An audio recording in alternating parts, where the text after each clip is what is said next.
Hey guys, welcome to Real Talk with Andres and Heather, the podcast where we say the quiet part out loud about real estate, business, and the situations nobody warns you about.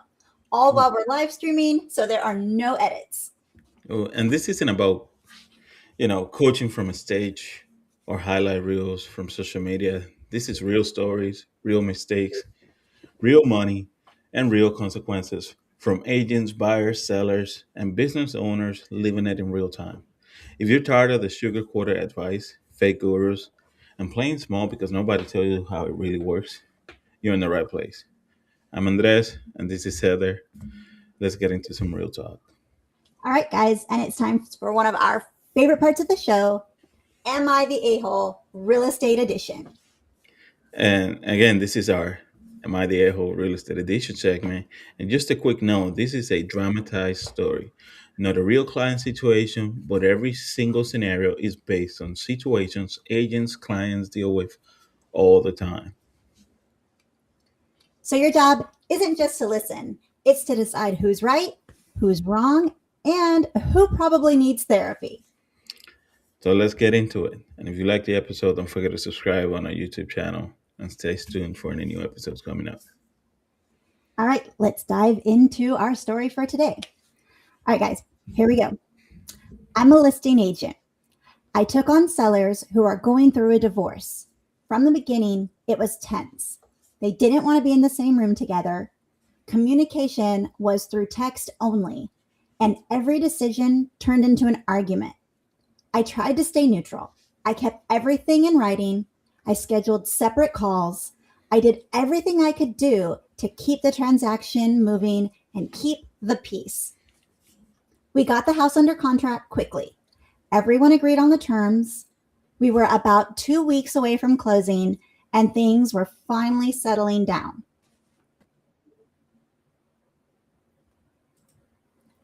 Oh, technical difficulty. You're back. We lost Andres, but now he's back.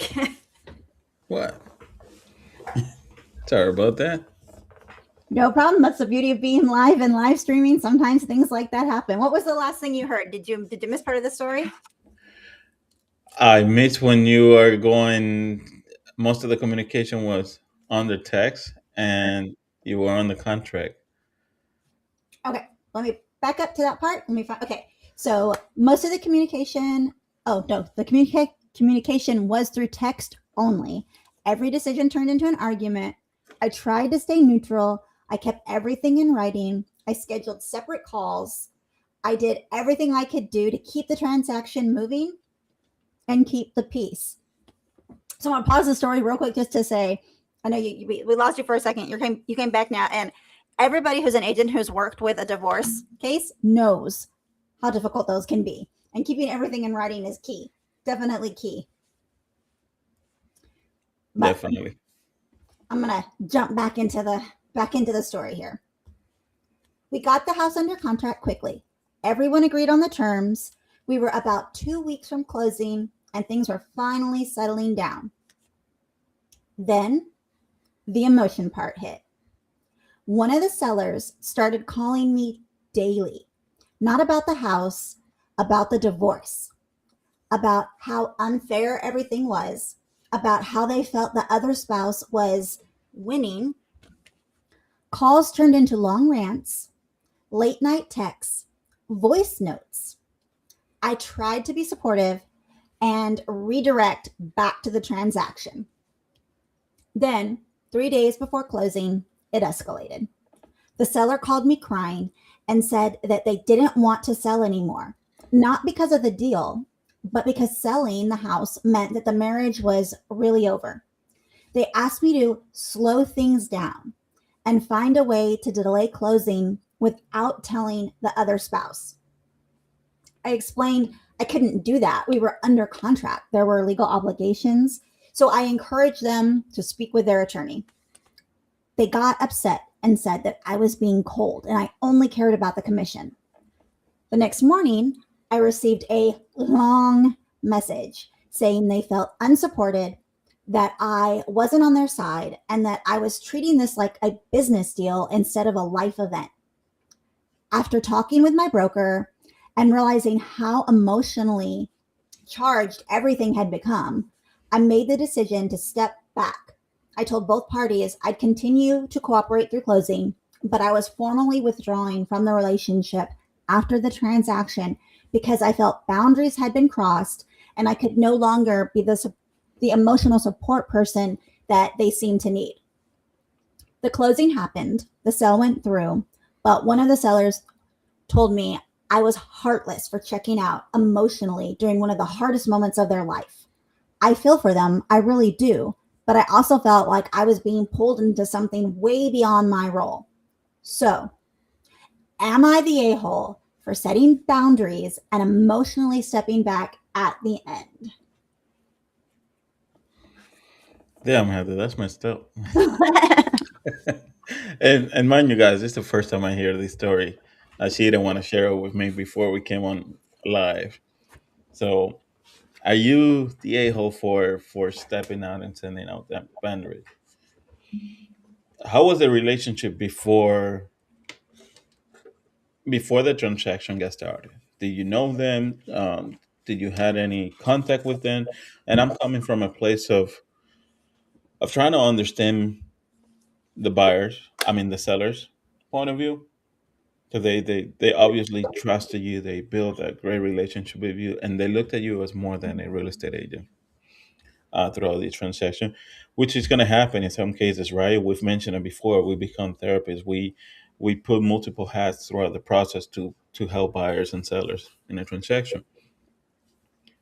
But I see that relationship develop over the course of the transaction. But was there anything prior to that that indicated to them um, that they are somebody to look up to you for that emotional support?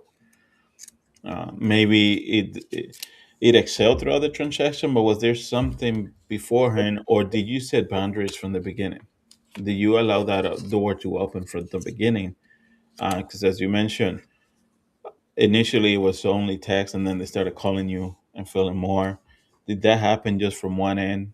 How did the other side feel? Did you let them know what was happening on the other end? Like from one, you look like the ass. From the other side, you don't. So it varies, right?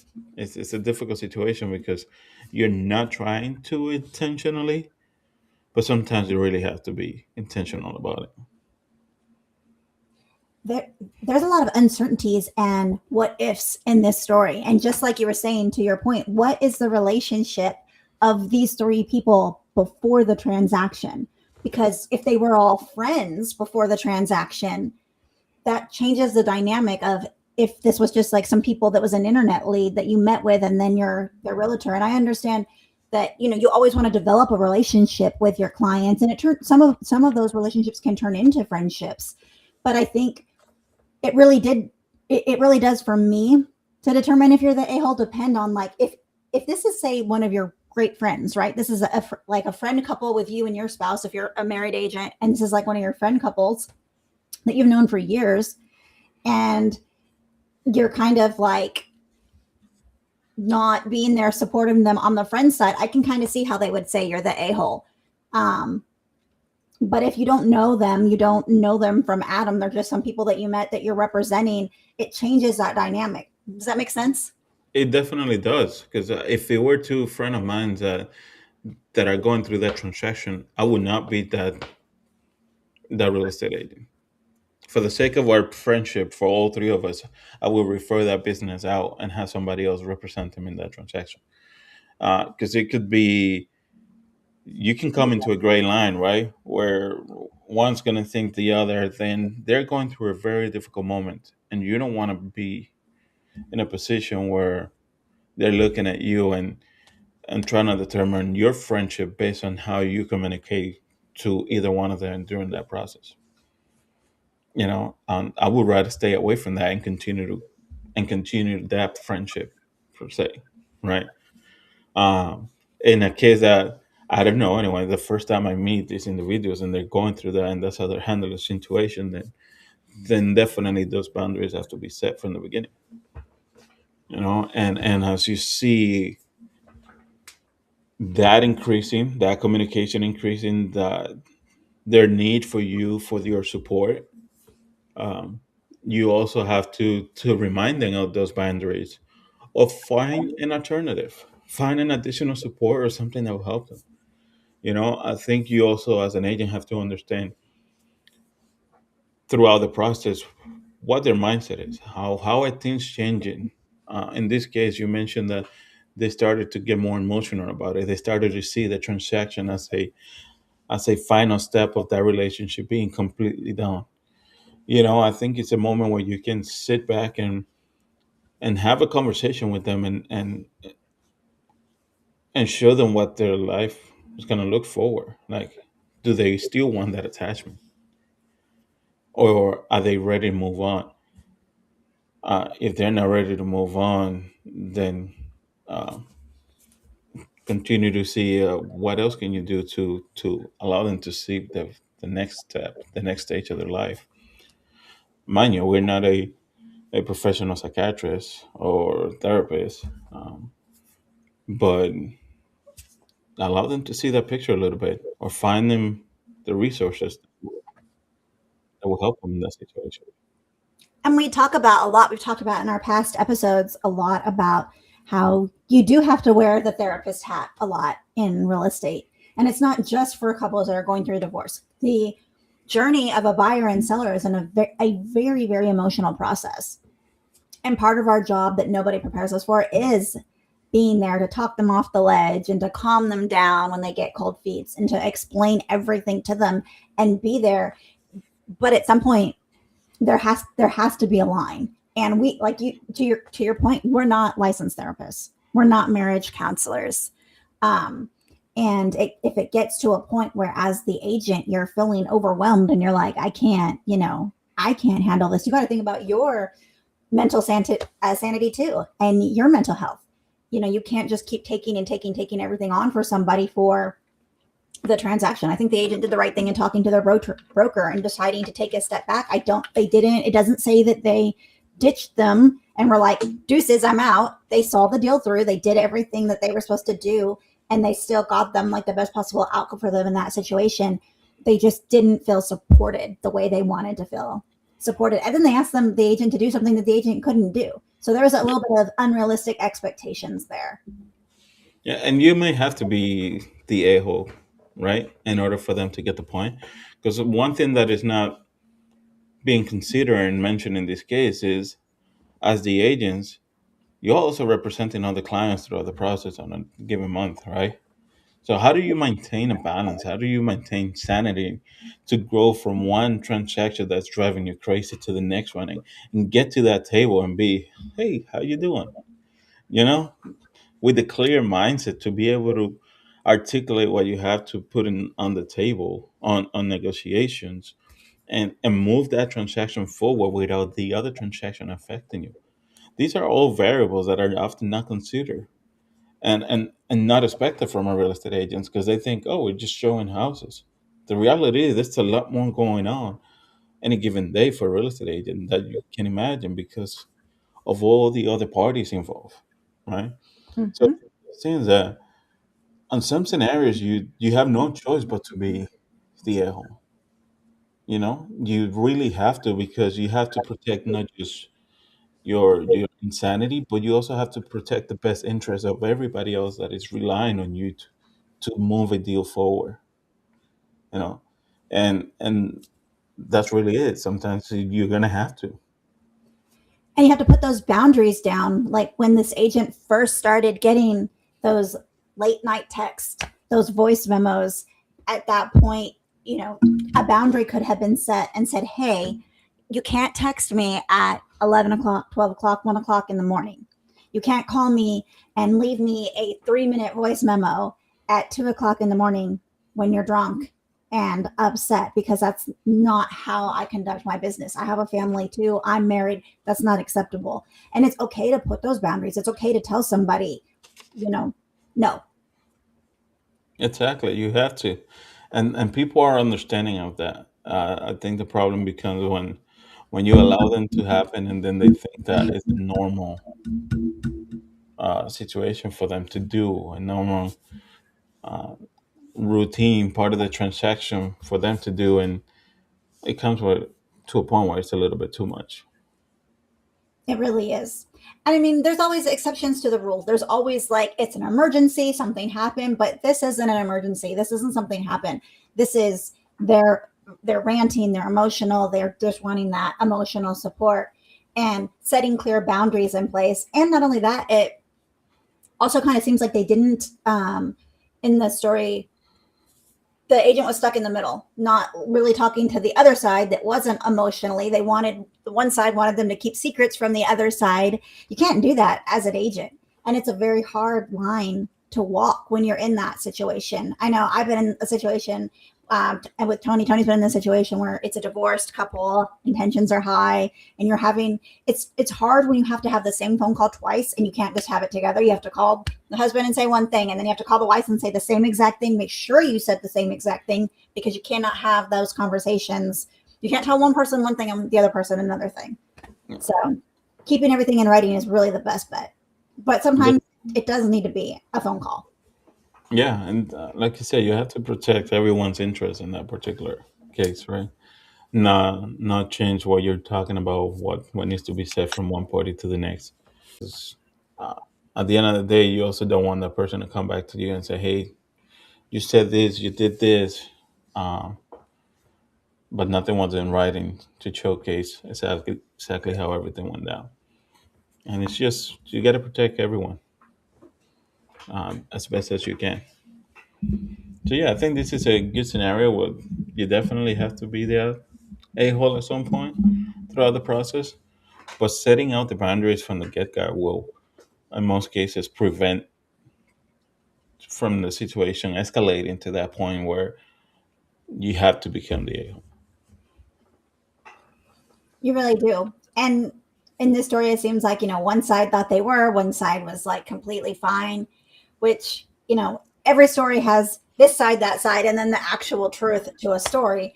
But when it comes to being an agent, what is your thoughts on, are you just supposed to be all in emotionally and just be there to support your clients no matter what? Or is it okay to even pull completely out of a transaction and fire clients because you feel like they're relying on you too much emotionally and crossing boundaries after you've already set them? No, I think that's a fair statement. You have to maintain a sanity uh, for your sake and for the sake of all of your clients, because it's not just one client that you're working with. You have multiple other parties relying on you to be there for them. And when one gets to the point where they're consuming too much of your time, too much of your energy, and not allowing you to be 100% for everybody else, you have to put a line in place. And that may be stepping out of that transaction, firing that client, and moving on. Because there's so much more to lose. And I don't mean in the sense of a commission wise, but more so on the relationship that you're building in the process. Yeah. Because you're not being true to yourself, you're not being the agent people are expecting you to be, and you're leaving that to be able to be the support system for someone. I think there's a line that you have to put in place, and hold yourself accountable to not going over that line at all times, no matter who's in front of you, no matter who's on the other side of that line that you're representing. And you have to be respectful of that for yourself and set the boundaries that will not allow you to get to that point where you have to make a decision on crossing that line. If Mm-hmm. you treat yourself like that and you let your clients know from the get-go, I think everyone will be respectful enough to just to understand why you have those boundaries. They'll be respectful of that, and they themselves will look at you in a much bigger role because they see someone in front of them that has respect for themselves and has respect for everyone that they're helping in the transaction. The moment you start crossing that line, it's not just you that's going to cross it, it's everybody that comes that think that they're going to cross it. And then it comes, you may go too deep in the hole to ever come back from it, or have the type of business that you want. because everybody may think and know that they can get away with anything they want when they come across working with you, and you don't want that in your business. No, You don't want to attract that kind of people into your business either. you don't want to set that stage. You don't want to set that standard that, oh yeah, call, text me anytime, any reason.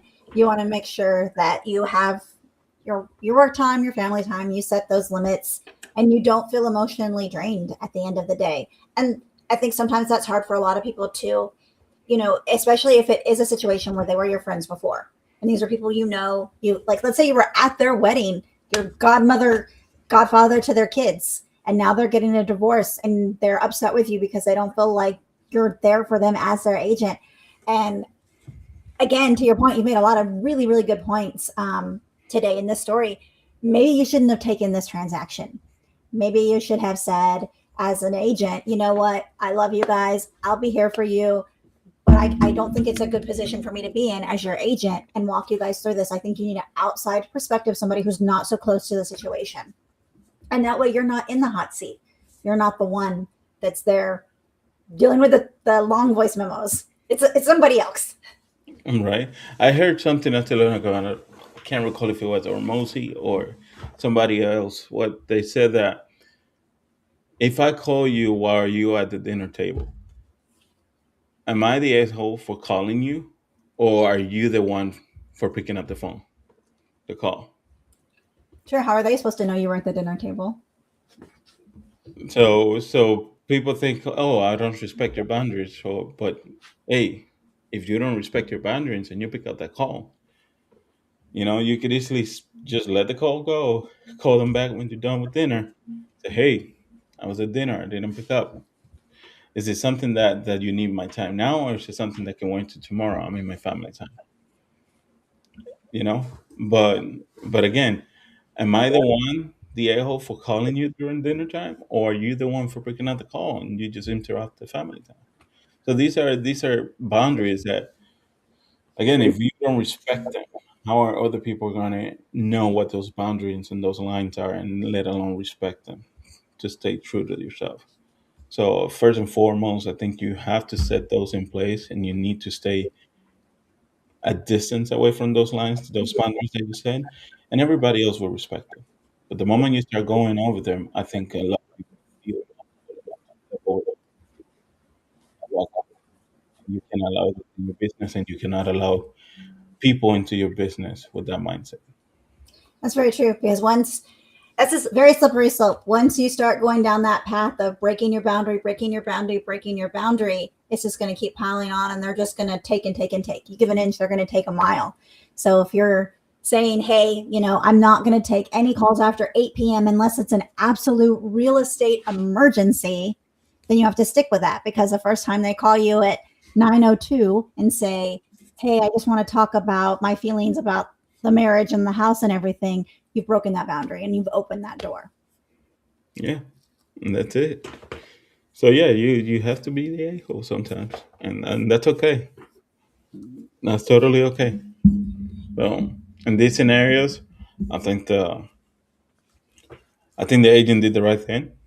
You know, took yourself out of the transaction, to not allow it to affect her any further, and allow the person to really look into themselves. And okay, it's not that she's not getting the support, but hopefully they looked at what they were doing throughout the process and realized, okay, I need to be able to move on. Yep. Well, all right, guys, we are at the top of the hour and you heard the story. So, was the agent protecting their own mental health or abandoning a client when emotions were high? Let us know in Am I the A-Hole Real Estate Edition.